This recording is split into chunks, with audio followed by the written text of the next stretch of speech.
Hello guys, welcome back my YouTube channel organic lovers. और दोस्त, बहुत सारे एकेटीयू के बच्चे मुझसे मैसेज कर रहे थे कि भैया आपने हमारा एडमिशन तो करा दिया, अब हम कौन कौन सी स्कॉलरशिप भर सकते हैं, कहाँ कहाँ से हमें हमारी फीस रिटर्न मिल सकती है। 1-1 लाख रुपए हम लोगों ने जमा कर दिया, कि इसके बारे में हमें थोड़ा बहुत बताओ। तो आज की वीडियो में मैं आप लोगों को डिटेल में बताने वाला हूँ यूपी स्कॉलरशिप। ऐसे बहुत सारे बच्चे हैं भाई जो आउटसाइड यूपी से थे और उनका मैंने एडमिशन करा दिया यूपी में, वो लोग भी स्कॉलरशिप्स के लिए वेट कर रहे हैं। और जो लोग यूपी के हैं उनका यूपी में एडमिशन कराया है, यूपी के बाहर भी मैंने जोसा की काउंसलिंग में उनका एडमिशन कराया, वो लोग भी स्कॉलरशिप्स के लिए वेट कर रहे हैं कि भैया मैं कहाँ कहाँ अप्लाई कर सकता हूँ। तो गौर से सुनना, आज की वीडियो में मैं आपको डिटेल में बताने वाला हूं यूपी स्कॉलरशिप्स के बारे में, कि अगर आप आउटसाइड यूपी हो तो फिल कर सकते हो या नहीं, यूपी से हो तो फिल कर सकते हो या नहीं, और फिल कर सकते हो तो ऐसी कौन कौन सी मिस्टेक है भाई जो अगर आपने स्कॉलरशिप्स के दौरान कर दी तो आप पूरा का पूरा 1 लाख रुपए से हाथ धो बैठोगे। अगर आप एससी और एसटी से बिलोंग करते हो, अगर आप जनरल, ओबीसी और ईडब्ल्यूएस कैंडिडेट हो दोस्त, तो मेरे हिसाब से आप 60,000 रुपए से हाथ धो बैठोगे एक साल में। अब ये 4 साल तक लगातार मिलती है, तो आप मल्टीप्लाई करके रख लेना 4 में कि आपका कितना बड़ा लॉस है भाई। तो ये यूपी स्कॉलरशिप जो है ये बहुत ज़्यादा फाइनेंशियली आपको सपोर्ट करेगी भाई आपके एजुकेशन में, कि आपने अच्छा खासा पैसा जमा कराया तो वो पैसा आपका रिटर्न हो जाए। एक एक टॉपिक डिटेल में बताऊंगा और गारंटी के साथ कर रहा हूँ, यूट्यूब की one of the best video होने वाली है ये यूपी स्कॉलरशिप्स के ऊपर। मैं आपको बताऊंगा कि भाई अगर आपने ये मिस्टेक्स नहीं करी ना तो आपकी स्कॉलरशिप आनी ही आनी है। 100% गारंटी ले रहा हूं कि आपकी यूपी की स्कॉलरशिप तो कैंसिल नहीं होगी अगर आपने जो जो चीज़ें मैंने आपको बताई अगर ये फोकसफुली कर ली। वैसे मैं आपको पूरी वीडियो में इसका पूरा एलिजिबिलिटी क्राइटेरिया बताऊंगा, अप्लाई कैसे करना है ये भी बताऊंगा, क्या क्या डॉक्यूमेंट रिक्वायर है ये भी बताऊंगा, कौन कौन सी मिस्टेक्स हैं जो आपको नहीं करनी है, रेगुलरली चेक करते रहना है, वो भी मैं आपको सारी वीडियो डिटेल में बताना हूं। तो दोस्त, वीडियो पसंद आए तो वीडियो को लाइक जरूर करना। साथ के साथ एक अमेजिंग ऑफर और मैंने इस वीडियो के अंदर रख रखा है, क्योंकि भाई हमने तो ऑल ओवर इंडिया काउंसलिंग कराई है, कोई यूपी का ही बच्चा थोड़ा नहीं था इस चैनल पे। इस चैनल पर तो ऑल ओवर इंडिया पूरा बच्चा था जोसा की काउंसलिंग कराई, आसाम से, गुजरात से, चंडीगढ़ से, पंजाब से, हर जगह से बच्चा अवेलेबल था। तो मैंने क्या काम किया है, मैंने अपने ही ऐप पे, प्ले स्टोर पे जाना, डिस्क्रिप्शन के अंदर मैं ऐप का लिंक दे दूंगा, इनऑर्गेनिक लवर क्लासेस, वहां पे मैंने ₹1 का एक कोर्स बना दिया। आप लोग गौर से देखना मैंने क्या काम किया है। अगर आप लोगों को मेरा कैमरा विजिबल हो, आप मेरे ऐप में जाना, इनऑर्गेनिक लवर क्लासेस, मैं डिस्क्रिप्शन में लिंक डाल दूंगा। ₹1 का कोर्स है, ऐप इंस्टॉल करना, ₹1 के कोर्स में आ जाना। उसमें मैंने लिख रखा है ऑल स्कॉलरशिप हेल्प डेस्क। आपको थंबनेल पर बेशक यूपी स्कॉलरशिप दिख रहा होगा, इसके अंदर ऑल ओवर इंडिया जितनी भी स्कॉलरशिप आती हैं सारी स्कॉलरशिप्स की इंफॉर्मेशन दूंगा, और साथ के साथ प्राइवेट वीडियो बना बना के डालूंगा कि आपको स्कॉलरशिप्स भरनी कैसे हैं। और साथ के साथ दोस्त मैं आपको पूरा हेल्प सपोर्ट दूंगा। इसमें 4 काउंसलर्स का नंबर दूंगा, मेरा होगा, 3 का और होगा। आपको कहीं भी किसी स्कॉलरशिप में दिक्कत आए आप एनी टाइम कॉल करना, आपका कॉल रिसीव करके आपकी क्वेरी सॉल्व करी जाएगी। ठीक, स्कॉलरशिप से रिलेटेड, क्योंकि यार ये एक बहुत अच्छा इशू है और मुझे लगा कि इस पर काम होना चाहिए। ₹1 का कोर्स है, इसको बाय कर लेना। खाली ₹1 का, इससे कम बन नहीं सकता ऐप पे दोस्त, इसलिए ₹1, वरना फ्री कर देता मैं बिल्कुल। ₹1 वाले इस कोर्स में एनरोल है ना, जितनी भी दुनिया की स्कॉलरशिप्स आएंगी हर स्कॉलरशिप की इंफॉर्मेशन आपको इस कोर्स के अंदर मिलती रहेगी। ठीक, ये मेरी तरफ से आप लोगों के लिए हो गया, इसको आप करके रखना। बाकी यूपी स्कॉलरशिप्स के बारे में मैं आपको डिटेल में बताता हूं। सबसे पहले हम लोग बात करते हैं कि आज की वीडियो का हमारा टाइटल क्या है, तो गौर से देखना। आज की वीडियो में हम लोग कवर करने वाले हैं total all about UP scholarships के बारे में, डिटेल में बात करूंगा। सबसे पहले जिस बच्चे को कोई आइडिया ना हो यूपी के बाहर का है, एलिजिबल है या नहीं है, एलिजिबिलिटी पे डिटेल डिस्कशन होगा। उसके बाद दोस्त मैं डिस्कस करूंगा अप्लाई कैसे करना है, लास्ट डेट क्या है अप्लाई करने की, कौन कौन से डॉक्यूमेंट आप लोगों को चाहिए, साथ के साथ कौन कौन से डॉक्यूमेंट रिक्वायर्ड होंगे वो तो ठीक, मिस्टेक कौन कौन सी है भैया जो आपको नहीं करनी है, अवॉइड कौन कौन सी मिस्टेक हैं जिससे मेरी स्कॉलरशिप में मेरा लॉस हो सकता है। तो वीडियो को एंड तक देखना दोस्त, सारी मिस्टेक मैं आपको पहले ही बता दूंगा कि ये मिस्टेक आपको नहीं करनी है। सबसे पहले बात करता हूं मैं एलिजिबिलिटी पे, एलिजिबिलिटी क्या है उससे पहले समझ लो कि भैया जो जनरल कैंडिडेट हैं उनको स्कॉलरशिप जो यूपी में मिलने वाली होती है वो करीब करीब 60,000 के आसपास मिलती है दोस्त, तो 60,000 आपको मिलने वाली है। एससी एसटी से हो और भी इसके बाद कैटेगरी है दोस्त, तो 1.1 लाख के आसपास स्कॉलरशिप मिलती है यूपी के अंदर, और 100% स्कॉलरशिप मिलती है अगर आप गलती ना करो तो। गौर से देखना, अगर आप एससी एसटी हो तो आप लोग खुद एनालाइज करो कि 4 साल में भैया ने 4 लाख का फायदा करा दिया है ना। अब मैंने क्या फायदा करा दिया यार, गवर्नमेंट आप लोगों को दे रही है, आपको बस कायदे में काम करना है। बस आपको क्या काम करना है, कायदे में फिल करनी है और थोड़ा ना कुछ करना है। सबसे पहले बात करते हैं हम एलिजिबिलिटी सेक्शन की। तो वो लोग जो यूपी से हैं, जिन पे यूपी का डोमिसाइल है, मतलब जैसे मैं यूपी से ही हूं तो मुझे ये स्कॉलरशिप में मैं अप्लाई कर सकता हूं, कोई इशू वाली बात नहीं है। और मैंने एकेटीयू के ही किसी कॉलेज में एडमिशन ले रखा है तो मैं 100% इस स्कॉलरशिप के लिए एलिजिबल हूं। गौर से सुनना, सबसे ज्यादा एलिजिबिलिटी में दिक्कत है। अगर मैं यूपी से डोमिसाइल हूँ और एकेटीयू के किसी कॉलेज में अगर मेरा एडमिशन हो गया तो बल्ले बल्ले मेरी स्कॉलरशिप 100% कंफर्म है, क्योंकि इसका नाम ही यूपी स्कॉलरशिप है, तो ये यूपी के बच्चों के लिए। अगर कोई बच्चा आउटसाइड यूपी से है और वो यूपी में एकेटीयू में एडमिशन ले चुका है तो फिर वो इलिजिबल नहीं है। मेरी बात बहुत गौर से सुनना, वो यूपी स्कॉलरशिप्स के लिए इलिजिबल नहीं है। वो बच्चा जो यूपी का है पर मैंने जोसा काउंसलिंग से उसे यूपी के बाहर कोई कॉलेज दिला दिया, आप मेरी बात बहुत गौर से सुनना, कि हो सकता है कि आप थोड़ा इनकम के बारे में ही बताता हूँ, इनको इनकम तो लिख ही देता हूँ, उससे पहले मैं उस टॉपिक को डिस्कस करता हूँ जो बोल रहा हूँ। अब वो बच्चा जो यूपी का ही है, स्टूडेंट कहाँ का, यूपी का, अब मेरे पास आया, जैक चंडीगढ़ की काउंसलिंग में मैंने उसका एडमिशन करा दिया। अब वो सोच रहा है कि मैं यूपी स्कॉलरशिप में अप्लाई कर दूं, तो आप अप्लाई कर सकते हो, यूपी के कैंडिडेट हो ना, सिर्फ इसलिए बशर्ते your college should be registered on UP scholarship portal. कि भाई आपका जो कॉलेज है ना वो यूपी स्कॉलरशिप के पोर्टल पर दोस्त क्या होना चाहिए, रजिस्टर्ड होना चाहिए। अगर रजिस्टर्ड है then you are eligible for UP scholarship, otherwise आप यूपी स्कॉलरशिप के लिए एलिजिबल ही नहीं है। Either then you are candidate of UP, के भैया आपके पास यूपी का डोमिसाइल भी है, इसके बाद में भी आप एलिजिबल नहीं है। तो खाली डोमिसाइल ऑफ यूपी होना काफी नहीं है। यूपी का डोमिसाइल होने के बाद एकेटी को किसी कॉलेज में एडमिशन लिया तो बल्ले बल्ले, कोई दिक्कत वाली बात नहीं है। लेकिन यूपी के बाहर अगर कहीं एडमिशन लिया है तो देख लेना कि यूपी स्कॉलरशिप के पोर्टल पर आपका कॉलेज है या कॉलेज नहीं है। अगर कॉलेज हुआ तो ठीक है, अगर कॉलेज नहीं हुआ तो फिर आपको थोड़ा सा क्या हो सकता है, दिक्कत हो सकती है। साथ के साथ इसमें एक चीज और है कि आप यूपी से ही हो, उसमें भी आपको इनकम का थोड़ा सा ध्यान रखना है। आपकी फैमिली इनकम, अगर आप जनरल कैंडिडेट हो, ईडब्ल्यूएस ओबीसी हो, तो 2 लाख से कम का आपका एनुअल फैमिली इनकम होना चाहिए। एससी एसटी के लिए 2.5 लाख का क्राइटेरिया है। तो भैया इनकम का भी क्राइटेरिया, पर लोग तो इतने ज्यादा जबरदस्त हो गए ना आज के टाइम में कि भैया इनकम तो फेक बनवा लेते हैं। जिनकी फैमिली इनकम 15-15 लाख है, मैंने देखा, वो भैया अपना जाके क्या बना लेते हैं, फेक इनकम सर्टिफिकेट बनवा के आराम से। तो ये तो कोई बहुत बड़ा इशू नहीं है। इनकम तो मुझे पता है आप लोग भी चालाक हो, इनकम तो कहीं ना कहीं से आप जुगाड़ लगा के बनवा ही दोगे, इतने से कम का, और क्या कर दोगे, अप्लाई। हाँ, एलिजिबिलिटी में इन दोनों पॉइंट्सों पे आपको क्या रखना है, फोकस रखना है। और ये इनकम सर्टिफिकेट आपका वैलिड होना चाहिए, याद रखना, फ्रॉडगिरी से इनकम मत बनवाना। ज्यादातर जो स्कॉलरशिप्स रिजेक्ट होती हैं वो इसी इनकम की वजह से होती है। या तो आपका इनकम एक्सपायर करेगा, 1 अप्रैल 2024 के बाद का ही जो इनकम है उसी को उसी स्कॉलरशिप के अंदर आप लोग डालना, ठीक। मेरी बात याद रखना, 1 अप्रैल 2024 के बाद वाला जो इनकम आपका बना हुआ है, जो मैंने आपको काउंसलिंग के टाइम पे डॉक्यूमेंट्स बताए थे, वही इनकम लगाना, कोई दिक्कत वाली बात नहीं होगी, ठीक। आगे बढ़ते हैं, ये आपका एलिजिबिलिटी पूरा एक्सप्लेन कर दिया भाई मैंने, ठीक।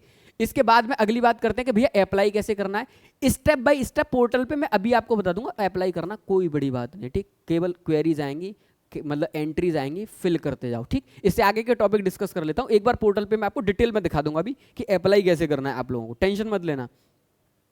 आगे बात करते हैं कि लास्ट डेट क्या है भैया अप्लाई करने की। आराम से अप्लाई करना, बहुत टाइम है दोस्त, प्राइवेट वीडियो बना के भी डाल दूंगा, टेंशन मत लेना। 1 रुपए वाले कोर्स के अंदर कितनी है लास्ट डेट, 31 दिसंबर। क्या इतनी ही रहेगी, नहीं, 2-2 3-3 बार बढ़ती है। पर मैं आपसे पहले ही कह के चल रहा हूँ, आप भैया 31 दिसंबर 2024 से पहले से भर के रखना। वैसे लास्ट डेट अभी के टाइम तक ये है, पर ये मत सोचना कि ये बढ़ती है, हर साल बढ़ती है। फरवरी तक भरवा लेते हैं, कभी कभी जनवरी के एंड तक भरवा लेते हैं, पर आप कोशिश ये करना कि पहली ही डेट में आप भर दो। जितनी जल्दी आप भरोगे उतनी जल्दी ही आपको लौट के स्कॉलरशिप मिल जाएगी। जो पहले राउंड में जितनी जल्दी स्कॉलरशिप भर जाती है, जब स्कॉलरशिप आना स्टार्ट होती है मार्च में, तो जो पहले राउंड में स्कॉलरशिप फिलअप होती है उन बच्चों की स्कॉलरशिप तो जितना जल्दी भरोगे उतना जल्दी मिल जाएगा। मिलना तो है ही है, अगर आपने प्रॉपरली भरा तो स्कॉलरशिप तो दोस्त आपको मिलेगी ही मिलेगी। पर साथ के साथ एक चीज और याद रखना कि अगर आपने जितना जल्दी भरा उतने ही राउंड में आपको स्कॉलरशिप मिल जाएगी। आपने पहले राउंड में ही जल्दी से फिलअप कर दिया, आपको पहले राउंड में ही क्या मिल जाएगी, स्कॉलरशिप। ये थोड़ा सा फायदा होता है, तो इसका ध्यान रखना। तो बैठे मत रहना कि अभी तो बहुत टाइम है, मैं आराम से अप्लाई करूंगा। आराम से अप्लाई करोगे तो फिर आराम से ही आएगी, वो बहुत लेट जाके, इतना याद रखना बस। आगे बात करते हैं कि भैया डॉक्यूमेंट क्या क्या चाहिए। गौर से देखो, बेसिक से डॉक्यूमेंट है वही जो आपने काउंसलिंग टाइम में 10th की मार्कशीट रख लेना अपनी, उसके बाद अपनी 12th की मार्कशीट रख लेना दोस्त, उसके बाद फीस रिसिप्ट रख लेना जो आपने कॉलेज में फीस। ये तो बहुत मस्त है भैया, ये एकदम स्ट्रक्चर्ड मैनर में से अपलोड करना। इसमें कोई भी गड़बड़ी कर दी विद एनरोलमेंट नंबर के साथ में आपको होगी आपकी स्कॉलरशिप, ठीक है ना। जेईई मेन का रिजल्ट कार्ड कर देना, या अपने कॉलेज का जो एडमिशन लेटर है उस एडमिशन लेटर को भी आप लोग क्या कर सकते हो, अपलोड कर सकते हो, वो डॉक्यूमेंट में आपसे मांग लेगा।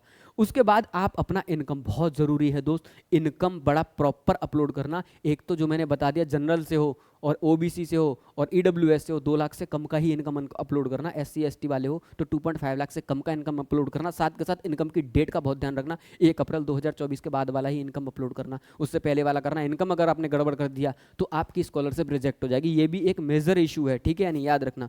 उसके बाद में अगर आप यूपी में डोमिसाइल हो, यूपी से हो, बाहर से पढ़ रहे हो, तो आपको यूपी का अपना डोमिसाइल भी क्या करना है, लगा देना, याद रखना, ठीक है नहीं। अगर आपने 12th बाहर से करी है, अगर आपके फादर यूपी के हैं तो आपको यूपी का डोमिसाइल दिखाना पड़ेगा कि मैं यूपी का हूँ, तब डोमिसाइल अपना प्रॉपर डोमिसाइल रखना, इसमें भी कोई दिक्कत नहीं होनी चाहिए। साथ के साथ आपके पास में आधार कार्ड होना चाहिए और एक अपना बैंक अकाउंट जिसमें आपको स्कॉलरशिप आएगी। स्कॉलरशिप आने के बाद सबको क्या भिजवानी है, मिठाई भिजवानी है दोस्त मेरे पास में। तो जो स्कॉलरशिप आपकी आएगी जिस अकाउंट में आएगी उस अकाउंट को आपको अपने आधार कार्ड से लिंक करवा लेना और आपका आधार कार्ड आपके मोबाइल नंबर से लिंक होना चाहिए। ये भी याद रखना, हमारा टाइप पर बेशक भूल गया है पर आप लोगों को ये बात नहीं भूलनी, क्योंकि मैं वीडियो बना रहा हूँ मुझे सारी चीज़ें याद हैं। आपका आधार कार्ड आपके फ़ोन नंबर से लिंक होना चाहिए और आपका मतलब जो आधार कार्ड है वो आपके बैंक अकाउंट से लिंक होना चाहिए और आपका फ़ोन नंबर आपके आधार कार्ड से लिंक होना चाहिए। दोनों बात मेरी बहुत गौर से याद रखना दोस्त, गड़बड़ मत करना इन दोनों के दोनों केसेस में, ठीक।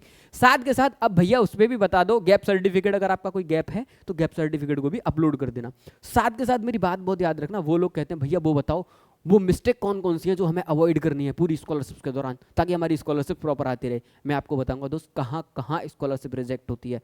गौर से सुनना, सारे पॉइंट्स को हम लोग क्या करेंगे, सारे पॉइंट्स को मैं कवर करूंगा, कौन कौन से पॉइंट्स हैं वो, ठीक। सबसे पहला पॉइंट है भाई फी रिसिप्ट अगर आपने प्रॉपर अपलोड नहीं करी, अपनी गलत फी रिसिप्ट अगर अपलोड कर दी है तो भूल जाना कि आपकी स्कॉलरशिप आएगी, क्योंकि इसी फी रिसिप्ट पे बेसिस पर आपको स्कॉलरशिप दी जाती है। 60,000 रुपये आएंगे, 1,00,000 रुपये आएंगे, वो इसी फी रिसिप्ट पे आएंगे कि आपने जमा कितने करे हैं, ठीक है नहीं। साथ के साथ जो दूसरी मेजर मिस्टेक बच्चा करता है वो वैलिड इनकम सर्टिफिकेट नहीं अपलोड करता। इनकम सर्टिफिकेट रिजेक्ट, पूरी स्कॉलरशिप रिजेक्ट, चाहे आपने फी रिसिप्ट बिल्कुल प्रॉपर अपलोड करी हो। ये सारे पॉइंट्स बता रहा हूँ जहां जहां पर आप लोग गड़बड़ कर सकते हो, ठीक।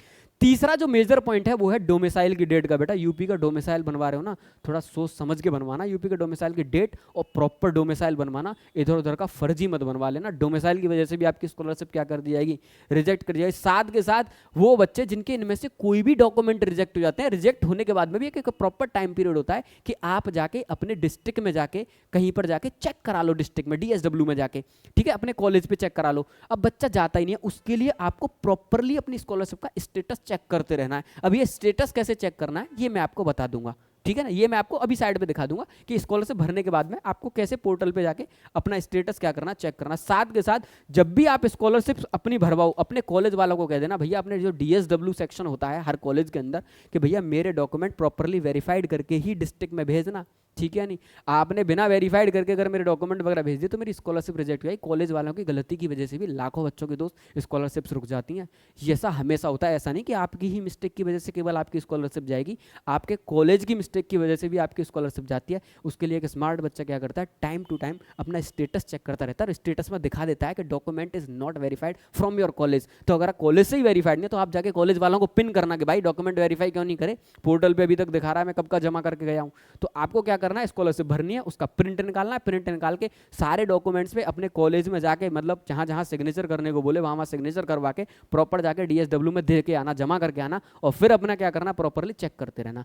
अब भरना कैसे है मैं आपको साइड पे दिखा देता हूँ, कोई दिक्कत वाली बात नहीं है, ठीक। इसमें कोई बहुत बड़ा मेजर इशू नहीं है, थोड़ा सा मैं आपको गाइड कर देता हूँ कि आपको जाना कहाँ पे है। आप जाना यूपी स्कॉलरशिप की वेबसाइट्स पर, ठीक। एक बार मैं कैमरा चेक कर लेता हूँ, हाँ मेरा कैमरा प्रॉपर विजिबल है।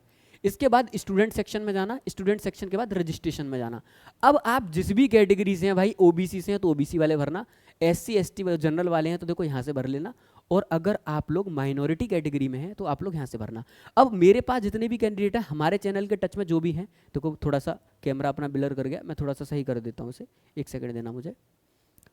हाई ब्राइटनेस की वजह से आई थिंक ये इशू क्रिएट हुआ है, थोड़ा सा आप लोगों को बस दिखना चाहिए, मैं और कम कर देता हूँ, टेंशन मत लो, इतना चल जाएगा। इसके बाद जितने भी हमारे पास में बच्चे हैं भैया उनको किस पे क्लिक करना है, आप जिस भी कैटेगरी में हो, आप बीटेक में एडमिशन लियो ना, क्योंकि बीटेक की ऑडियंस है सारी की सारी अपनी, तो आपको क्या करना है, post matric other than intermediates पे क्या कर देना है, क्लिक कर देना। और उसके बाद भैया ये डिटेल आती जाएंगी। अब ये तो मैं आपको फिल नहीं कर सकता क्योंकि मैं तो बीटेक कर चुका दोस्त, मेरा तो बीटेक अलीगढ़ मुस्लिम यूनिवर्सिटी से कंप्लीट हो गया। आप अपनी सारी डिटेल्स को यहाँ पर प्रॉपरली फिल करते जाइए, सबको भरते जाइए। अब भैया ये सारी स्टेप्स कैसे भरनी है, इसकी मैं प्राइवेट वीडियो बना के इसी ₹1 वाले कोर्स में मैं आपके डाल देता हूं, ठीक है, कोई दिक्कत नहीं है। उसके बाद देखो यहाँ पे नंबर्स आपको दिखेंगे, जैसे ही आप कोर्स बाय करोगे 3 नंबर्स आपको और दिखेंगे। कोर्स बाय क्या करना है, ₹1 का कोर्स है, वैसे ही आप इसमें एनरोल करोगे मैं तुम्हें 3 नंबर और डालता हूँ, तीनों हेल्प सपोर्ट रहेंगे आप लोगों के लिए। आपको क्या काम करना है, अगर आपको कोई भी दिक्कत आ रही है तो आप कॉन्टैक्ट करना। आप देखो ये मत कहना मैं इसमें कॉल करके कि पूरा स्कॉलरशिप आप ही भर दो, आपको जहां जहां दिक्कत आएगी स्कॉलरशिप में हेल्प करूंगा। साथ के साथ इसका जब ये कोर्स आप बाय करोगे तो इसका एक पर्सनल चैट सेक्शन बन जाएगा इसके अंदर, उस चैट सेक्शन में हर स्कॉलरशिप्स के अपडेट मैं आप लोगों को देता रहूँगा। अगर आप एलिजिबल हो और इंडिया की किसी भी यूनिवर्सिटी से दोस्त पढ़ रहे हो, अगर आपको वहाँ पे पहुँच के फ़ायदा मिल सकता है तो आप इस स्कॉलरशिप का क्या करना, फ़ायदा ये मेरी तरफ से आप लोगों के लिए रहेगा, ठीक है। यानी पूरा का पूरा इस कोर्स में हर स्कॉलरशिप्स का मैं इसमें क्या दूंगा, आपको अपडेट दूंगा। भरने का तरीका तक मैं प्राइवेट वीडियो अपने काउंसलर से बनवा के इसके अंदर अपलोड कराऊंगा कि भाई भरते कैसे हैं, स्टेप बाय स्टेप बता दो पूरा का पूरा के भरते कैसे हैं। साथ के साथ कोई क्वेरी आ रही है तो हेल्पलाइन नंबर भी दूंगा, उस नंबर पे कॉल करना और आपको क्या पता चल जाएगा कि भरना है या इसमें दिक्कत आ रही है तो भैया इस दिक्कत को सॉल्व कैसे करना। आई थिंक आप लोगों को दोस्त वीडियो बिल्कुल पसंद आया होगा और पता चला होगा आपको कि पूरा का पूरा वीडियो में कितना ज़्यादा मेहनत लगी। तो पूरी स्कॉलरशिप में अगर किसी भी स्कॉलरशिप को मिस नहीं करना है तो चैनल को सब्सक्राइब करके रख लो और वीडियो को लाइक जरूर करना दोस्त, क्योंकि बहुत मेहनत लगती है इन सारी टॉपिक्स को कवर करने में। और मैं कोशिश करूंगा कि अगर अच्छी रीच अगर इस वीडियो पे रहती है तो स्कॉलरशिप की हर स्कॉलरशिप की वीडियो को इस चैनल पर हम लोग क्या करेंगे, कवर करेंगे। तो मिलते हैं दोस्त अगली वीडियो में, तब तक के लिए जय हिंद, जय भारत।